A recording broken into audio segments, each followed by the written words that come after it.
नमस्कार मित्रमैत्रिणींनो, मी आहार तज्ञ विशाखा कुलकर्णी। मी एक क्वालिफाईड न्यूट्रिशनिस्ट आहे आणि या चॅनलवर माझा उद्देश आहे की तुमच्यापर्यंत योग्य माहिती पुरवणे।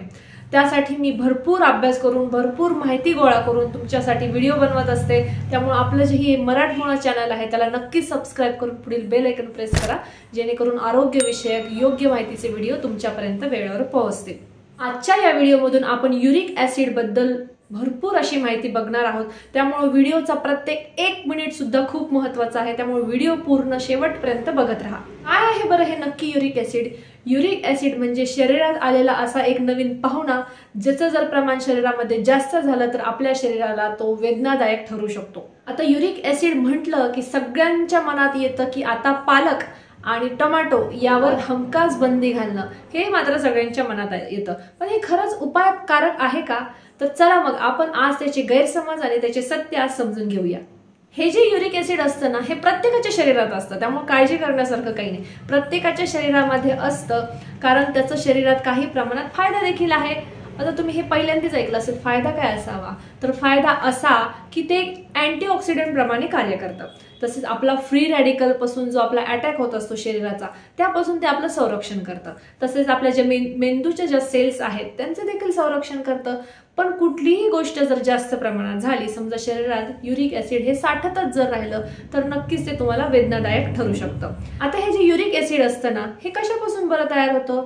आपल्या अन्न घटकामध्ये आपण प्रोटीन नावाचा एक घटक घेत असतो।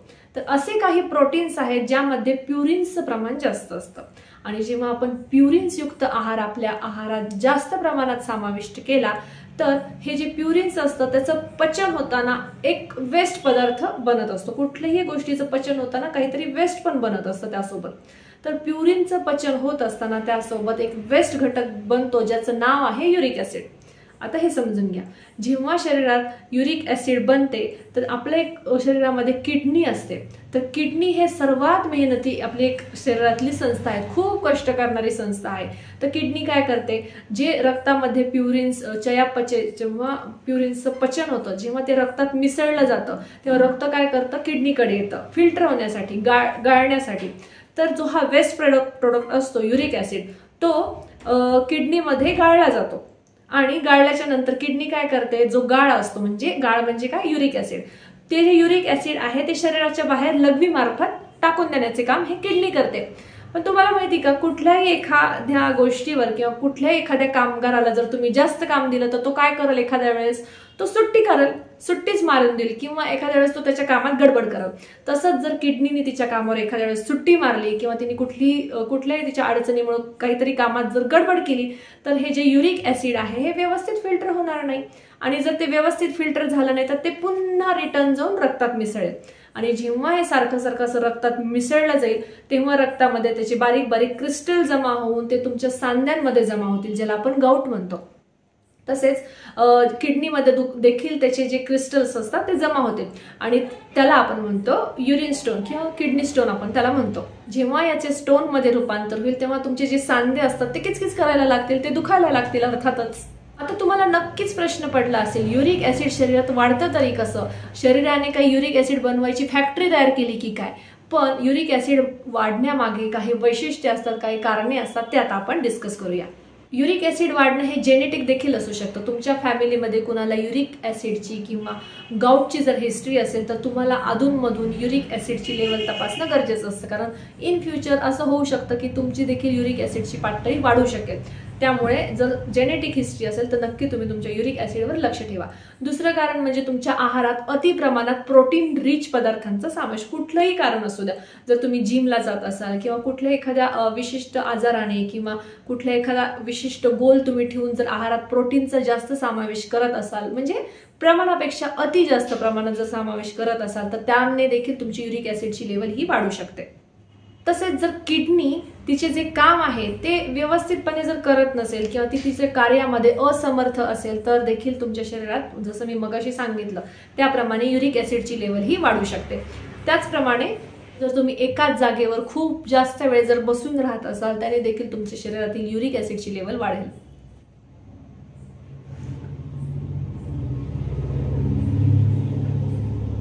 अति प्रमाणात दारूचे सेवन करणे किंवा स्मोकिंग करणे याने तुमच्या शरीरातील युरिक ऍसिडची लेवल वाढू शकते. पाणी कमी पिणे हे तर सगळ्यात महत्त्वाचं कारण आहे. पाणी कमी पिल्याने काय होतं, तुमची जी शरीर जे आहे ते व्यवस्थित फ्लश आउट होऊ शकत नाही. त्यामुळे शरीरातलं जे वाढलेलं युरिक ऍसिड आहे हे व्यवस्थित फ्लश आउट होत नाही. त्यामुळे ते शरीरात साचतच राहतं. त्यामुळे तुमची युरिक ऍसिडची लेवल वाढते. त्यामुळे भरपूर पाणी प्या.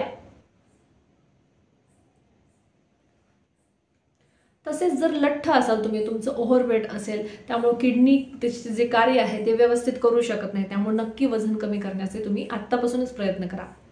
तसेच डायबिटीज, ब्लड प्रेशर किंवा उच्च कोलेस्ट्रॉल लेवल असल्यामुळे शरीरातील युरिक ऍसिडची पातळी वाढते. तसेच जर तुम्ही खूप दिवस असे ताणतणावात जर असाल, खूप स्ट्रेसमध्ये असाल, कायम टेन्शनमध्ये असाल, याने देखील तुमची युरिक ऍसिडची लेवल वाढू शकते. तसेच तुमच्या आहारात किंवा तुमच्या डेली रुटीनमध्ये जर तुम्ही डायुरेटिक्स घेत असाल किंवा कुठले औषध उपचार घेत असाल, आता काय होतं, काही औषध उपचाराने शरीरात डिहायड्रेशन होतं आणि अर्थातच जर डिहायड्रेशन झालं तर शरीरात युरिक ऍसिड नक्कीच वाढणार. त्यामुळे असे काही औषध उपचार जर सुरू असतील तर त्याने देखील तुमचं युरिक ऍसिड लेवल वाढू शकतात.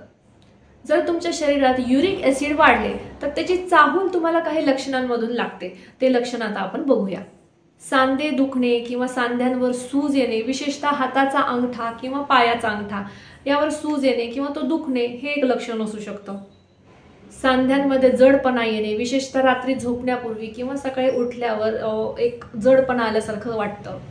त्यानंतर लघवी करताना तुम्हाला त्रास होतो किंवा जो तुमचा पाठीचा खालचा भाग आहे तिथे वेदना होतात, कारण किडनी स्टोन असू शकतो. नेहमी थकवा येणे, अशक्तपणा येणे, उच्च रक्तदाब किंवा रात्रीच्या वेळेस पाय दुखणे हे जे आहे हे याची लक्षणे आहेत. पण या लक्षणांना आळा घालण्यासाठी घरगुती उपचारांवर अवलंबून राहणे हे काही फायदेशीर नाहीये, कारण त्यांनी तुमची जी युरिक ऍसिडची वाढण्याची गंभीरता आहे ही वाढेल. त्यामुळे तुम्ही योग्य वैद्याकडे जाऊन योग्य तो उपचार केला तर तुम्हाला तो फायद्याचा ठरेल. आता जर वैद्यकीय तपासणीमध्ये, आता याची एक तपासणी असते, युरिक ऍसिड नावाची एक टेस्ट असते. या टेस्टमध्ये जर तुमची युरिक ऍसिडची लेवल जर वाढली तर तुम्हाला बिलकुल टेन्शन घ्यायचं नाहीये, कारण मी आहे ना इथं तुम्हाला समजून सांगायला. कारण आहार जो आहे, आहार यामध्ये युरिक ऍसिड मेंटेन ठेवण्यामध्ये किंवा त्याची पातळी कमी करण्यामध्ये खूप महत्त्वाची भूमिका पार पाडतो. युरिक ऍसिड कमी करण्यासाठी तुम्हाला तुमच्या आहारात काही गोष्टी टाळायच्या आहेत तर काही गोष्टी पाळायच्या आहेत. आता आपण ते डिसाईड करूया.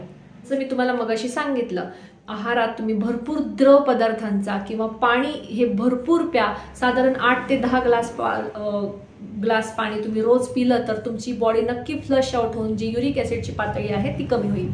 रोज जर तुम्ही लिंबू पाणी पिलात तर ते देखील तुमच्यासाठी खूप उपयोगाचं ठरेल. अद्रक आणि हळद जे असतात ना ते अँटी इन्फ्लामेटरी असतात, त्यामुळे तुमची शरीरावरची जी सूज आहे ही कमी होईल. त्यामुळे तुमच्या रोजच्या आहारात समजा अद्रक टी म्हणा किंवा एखादा मसाला टी, अद्रक मसाला टी किंवा हळद पाण्यामध्ये घालून, थोडंसं कोमट पाण्यात हळद घालून जर तुम्ही रोज पिलात तर त्याचा देखील तुमच्या शरीरावर चांगला फायदा होईल. तसेच आहारात विविध सॅलडचा वापर करा, जसं काकडी, गाजर हे जर तुम्ही रोज खाल्लं तर तुमच्या शरीराला फायबर्स भरपूर प्रमाणात भेटतील आणि फायबर्स हे युरिक ऍसिड कमी करण्यासाठी खूप महत्त्वाची भूमिका पार पाडत असतात. तुमच्या आहारात ओट्स, ब्राऊन राईस यांचा समावेश करा, ज्याने तुमची जी पचनशक्ती आहे ती सुधरेल. तुमच्या आहारात तुम्ही रोज अक्रोड म्हणा किंवा जवस म्हणा, जवसाची चटणी किंवा अक्रोड किंवा जवसांचे विविध पदार्थ यांचा तुम्ही समावेश करा, कारण अक्रोड आणि जवसामध्ये भरपूर प्रमाणात ओमेगा 3 फॅटी ऍसिड असते, जे युरिक ऍसिडची पातळी कमी करण्यासाठी खूप चांगले असते. हे झालं तुम्हाला काय तुमच्या रोजच्या आहारात करायचं आहे. पण आता तुम्हाला काही अशा गोष्टी आहेत त्या मॉडरेट प्रमाणात ठेवायच्या, म्हणजे मध्यम प्रमाणात तुम्ही त्या खाऊ शकता. जसं की काही डाळी, जसं चना डाळ झालं, उडीद डाळ झालं, ह्या ज्या गोष्टी आहेत ह्या शक्यतो कमी खाण्याचा प्रयत्न करा. पण जर मूग डाळ असेल किंवा सालविरहित मसूर डाळ असेल ती थोड्या प्रमाणात तुम्ही तुमच्या रोजच्या आहारात खाऊ शकता.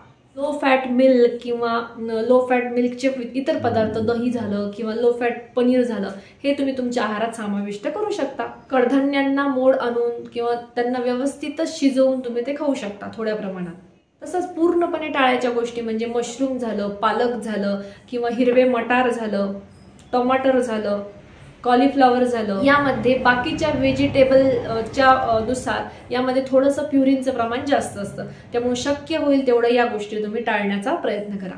आणि खूप मनापासून रिक्वेस्ट आहे, जर तुम्ही मद्याचे सेवन करत असाल, जर तुम्ही दारू वगैरे घेत असाल तर ते आजपासूनच तुम्ही बंद करा, कारण दारूमुळे भरपूर प्रमाणात युरिक ॲसिडची पातळी वाढते, त्यामुळे दारू तुम्ही आजच बंद करा। तसेच स्मोकिंग देखील, स्मोकिंग सुद्धा तुम्ही टाळा, ज्याने सुद्धा युरिक ॲसिड वाढते। जर तुम्ही मांसाहार घेत असाल तर मांसाहार शक्यतो टाळायचा आहे, कारण मांसाहारमध्ये भरपूर प्रमाणात प्युरिन्स असतात। मटण तर तुम्हाला पूर्णपणे टाळायचं आहे। तरी जर तुम्हाला ओकेजनली काही खायची इच्छा असेल तर तुम्ही चिकन ब्रेस्ट किंवा चिकन विंग्स थोड्याशा प्रमाणात खाऊ शकता। तसेच अंडी, जर तुम्हाला प्रश्न मनात आला असेल तर अंडी तुम्ही खाऊ शकता का, तर नक्कीच तुम्ही अंडे खाऊ शकता, कारण अंड्यामध्ये जे प्युरिन्स असतात त्याचं प्रमाण कमी असतं, त्यामुळे अंडे तुम्ही डोळे झाकून खाऊ शकता। आणि अंड्यामधून तुम्हाला चांगल्या क्वालिटीचे प्रोटीन्स देखील मिळतात, काही जीवनसत्व मिळतात, त्यामुळे हे तुमच्यासाठी चांगलं ठरेल। असे काही फळे आहेत किंवा जे फ्रुक्टोज आहे हे युरिक ॲसिडची पातळी वाढवते, त्यामुळे ज्या फळांमध्ये फ्रुक्टोज आहे, जसं की आंबा झालं, द्राक्ष झालं, मनुके झालं, अननस झालं, केळी झालं, या गोष्टी तुम्हाला टाळायच्या आहेत। तसेच तळलेले पदार्थ किंवा ज्यामध्ये खूप शुगर आहे, साखर आहे, किंवा गोड पदार्थ किंवा कोल्ड ड्रिंक्स किंवा पॅकेटचे पदार्थ, यामध्ये भरपूर प्रमाणात शुगर असते आणि शुगर जी आहे ही युरिक ॲसिड वाढवते, त्यामुळे शक्य होईल तेवढे गोड पदार्थ किंवा गोड पेय हे तुम्ही टाळले पाहिजे। तर ही होती सर्व युरिक ॲसिड बद्दल माहिती। मला विश्वास आहे की मी जे तुम्हाला आता सांगितलं आहे याची तुम्हाला नक्कीच थोडीफार मदत झाली असेल आणि यावर पुढचे पाऊल उचलण्यासाठी तुम्ही तत्पर असाल, तुम्ही तयार असाल, तुमचं आरोग्य चांगलं राहावं हीच माझी मनापासून इच्छा आहे। व्हिडिओ कसा वाटला, तुमच्या ज्या प्रतिक्रिया आहेत ह्या मला लाईक्स आणि कमेंट्समध्ये व्यक्त करा, कारण तुमची एक लाईक, एक कमेंट मला पुढील व्हिडिओ बनवण्यासाठी मला एनर्जी देते। तुमच्या मतांचा आणि तुमच्या प्रेमाचा स्पर्श थोडासा माझ्या व्हिडिओला मिळू द्या, जेणेकरून मला पुढचा व्हिडिओ बनवण्यासाठी छान वाटेल, अजून छान वाटेल। परत भेटूया अशाच एका नवीन छानशा व्हिडिओमध्ये, तोपर्यंत नमस्कार।